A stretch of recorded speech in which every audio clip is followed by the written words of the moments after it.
Bismillahirrahmanirrahim. Perkenalkan, nama saya Fasya Amatul Hawa. Saya dari kelas 3B Farmasi Stikes Bakti Tunas Husada Tasikmalaya. Pada video ini, saya akan membahas review jurnal mengenai pembuatan dan evaluasi sediaan tablet. Berikut merupakan judul jurnal yang saya ambil, yaitu uji antioksidan tablet ekstrak meniran Phyllanthus niruri L, ekstrak rimpang timun hitam, Curcuma aeruginosa dan ekstrak biji jinten hitam Nigella sativa L. Dan berikut merupakan abstrak jurnal yang saya ambil. Oke, pada video ini ada 4 topik pembahasan yang akan saya bahas. Yang pertama, pengertian tablet. Yang kedua, metode pembuatan tablet. Yang ketiga, evaluasi mutu granul. Dan yang keempat, evaluasi mutu tablet itu sendiri. Kita kenalan dulu yuk sama yang namanya tablet. Menurut Farmakope Indonesia edisi ketiga tahun 1979, tablet merupakan sediaan padat kompak dibuat secara keempat cetak dalam bentuk tabung pipi atau sirkuler, kedua permukaannya rata ataupun cembung, mengandung satu jenis obat ataupun lebih, dengan atau tanpa zat tambahan. Nah, zat tambahannya ini dapat berupa zat pengikat, zat pengisi, zat pengembang, zat pemisah, zat pelicin, ataupun zat lain yang cocok. Oke, kita masuk ke metodenya. Yang pertama, pembuatan massa siap cetak, granul, dan evaluasinya. Nah, di sini kita bisa lihat apakah pembuatan tablet ini menggunakan metode granulasi basah, granulasi kering, ataupun kempal langsung. Oke, kita lihat formula tabletnya. Nah, dalam formula ini untuk ekstrak meniran ditetapkan 100 mg, ekstrak rimpang temu hitam ditetapkan 200 mg, dan ekstrak biji jinten hitam ditetapkan 250 mg. Masing-masing bahan eksipien yang ditambahkan dengan konsentrasi yang mengacu pada Handbook of Pharmaceutical Excipient atau bisa disingkat dengan HOPE. Nah, formulasinya bisa dilihat pada tabel berikut ini. Nah, ekstrak herba meniran, ekstrak rimpang temu hitam, ekstrak biji jinten hitam merupakan zat aktifnya, dan Avicel Lactosa Mesh 200 merupakan zat pengisi, Metoshel, metilparaben, propilparaben merupakan zat pengikat, talkum merupakan zat pelicin, dan magnesium stearat merupakan zat pelincir, serta explotab adalah zat penghancurnya. Oke, kita langsung ke metodenya pembuatan massa siap cetaknya. Nah, larutan pengikat seperti Metoshel, metilparaben, propilparaben dibuat menjadi larutan pengikat dengan melarutkannya dengan etanol untuk memberikan larutan jernih sehingga tampak jelas apakah larut ataupun tidak. Ekstrak herba meniran, ekstrak temu hitam, ekstrak biji jinten hitam, dan aerosil fase dalam dilarutkan dengan etanol.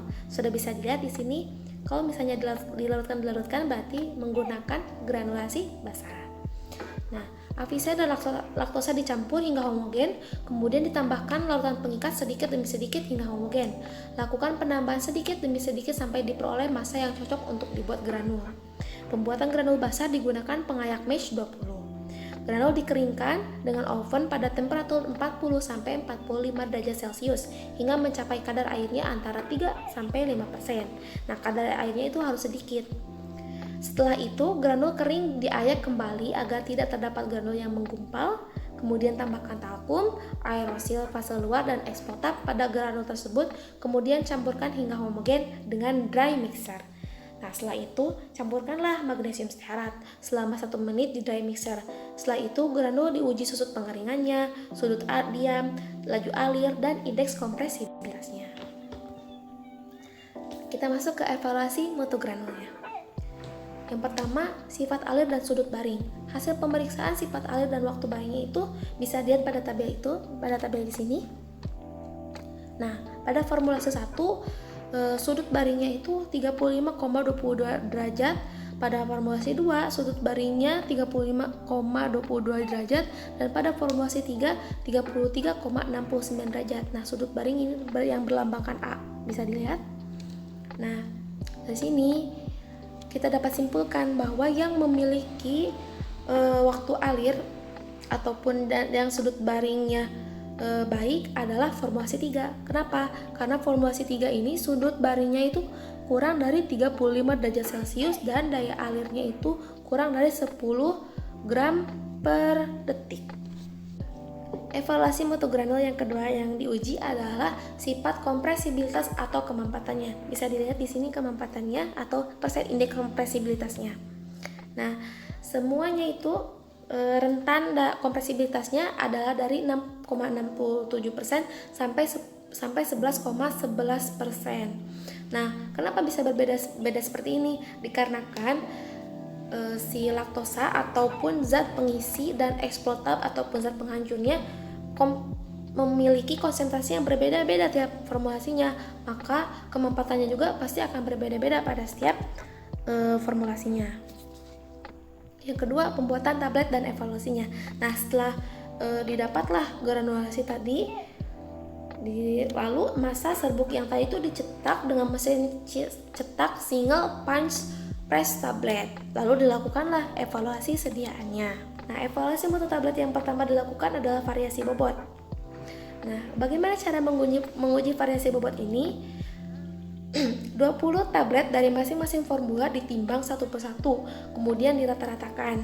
Nah, dan dihitunglah persen penyimpangannya berapa. Ada syaratnya.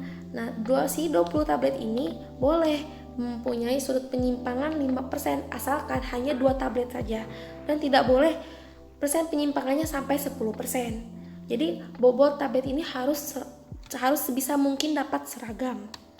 Nah, di sini bisa dilihat di tabelnya bahwa ternyata hasilnya itu kurang dari 5%, yang menandakan si tablet yang dibuat ini 20-20-nya itu memiliki keseragaman gitu. Hampir semuanya seragam dapat dilihat. Jadi menandakan bahwa si tablet ini baiklah untuk pencetakannya itu.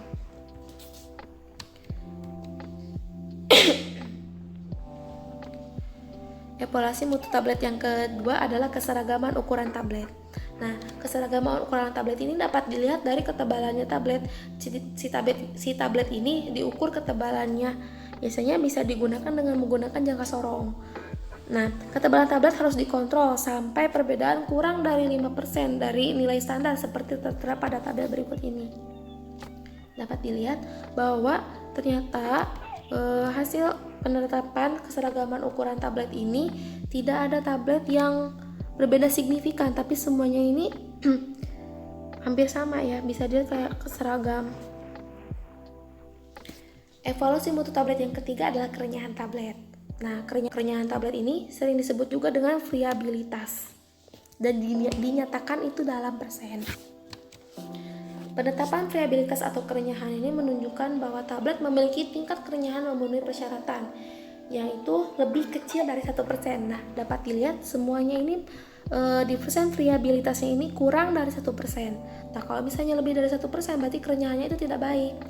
Kenapa? Karena tablet ini merupakan suatu sediaan yang digemari karena dapat atau mudah dibawa kemana-mana. Nah, kalau misalnya kerenyahannya ini lebih dari 1%, maksudnya dia sangat gampang untuk sangat gampang hancur lah, intinya seperti itu. Jadi dia tidak stabil. Kalau misalnya seperti itu, dia tidak mudah dibawa kemana-mana. Jadi bisa juga menyusahkan si pasiennya atau menyusahkan kita sebagai konsumennya. Evaluasi yang keempat adalah waktu hancur tablet. Nah, untuk waktu hancur dilihat dari persyaratan USP 37, tidak ada satupun tablet yang waktu hancurnya lebih dari 20 menit. Oke, kita lihat. Dapat dilihat bahwa tidak ada tablet yang waktu hancurnya lebih dari 20 menit. Nah, jadi tablet itu baiknya hancurnya sebelum 20 menit. Dikarenakan kalau misalnya tablet hancur lebih dari 20 menit, nanti efek yang ditimbulkan pun akan terasanya itu kayak lebih lama gitu, misalnya lebih lama, jadi menyusahkan juga ke konsumennya atau menyusahkan ke pasiennya. Hal ini menunjukkan bahwa penghancur berupa ekstoplotab yang digunakan tadi itu baik penggunaannya, sehingga si waktu hancur tablet ini kurang dari 20 menit. Oke, yang kelima, kekerasan tablet. Nah, hasil pengujian menunjukkan semua formula tablet memenuhi persyaratan kekerasan, yaitu lebih besar dari syarat minimal 4 kP.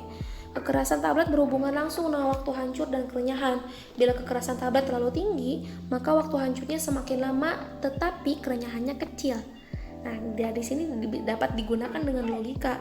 Kalau misalnya tabletnya lebih keras, otomatis kerenyahannya juga sedikit atau kerenyahannya juga kecil. Nah, kalau misalnya tablet itu keras, akan waktu hancurnya juga akan lebih lama, sehingga efek yang ditimbulkan pun akan lebih lama dirasakan oleh si pasiennya. Jadi tidak baik kalau misalnya kekerasannya itu terlalu keras. Jadi tablet yang baik adalah tablet yang kekerasannya minimal 4 kp. Bila kekerasan tablet terlalu rendah, maka waktu hancurnya lebih cepat dan biasanya kerenyahan lebih tinggi. Gitu. Berarti dia kalau misalnya kekerasannya rendah sekali, dia mungkin tidak stabil tabletnya nanti. Ini bisa dilihat pengujian kekerasan tabletnya. Rata-rata 7,16, yang Formula 2 6,4 dan Formula 3 5,74. Syarat minimalnya kan tadi 4 kp dan ini lebih dari 4 kp. Kesimpulannya, nah tablet kombinasi ekstrak beniran, ekstrak rimpang temu hitam, dan ekstrak biji jinten hitam yang dibuat telah memenuhi persyaratan uji mutu tablet. Oke, sekian dari saya. Mohon maaf apabila banyak sekali kekurangan. Hasbunallahu wa ni'mal wakil. Wassalamualaikum warahmatullahi wabarakatuh.